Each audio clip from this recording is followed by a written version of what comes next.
Now we have the data for this exercise.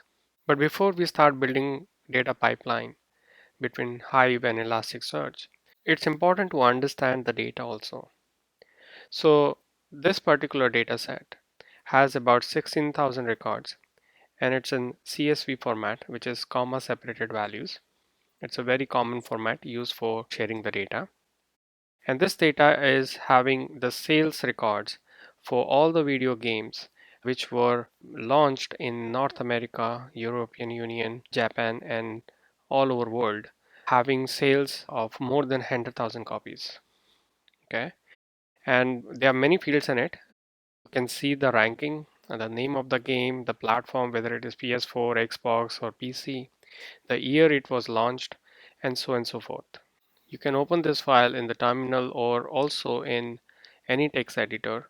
Even Microsoft Excel can be used to view this data. Okay, just get a feel of this data. Okay, at the moment. And in next lesson, we'll start building the data pipeline. All right, I see you in the next lesson.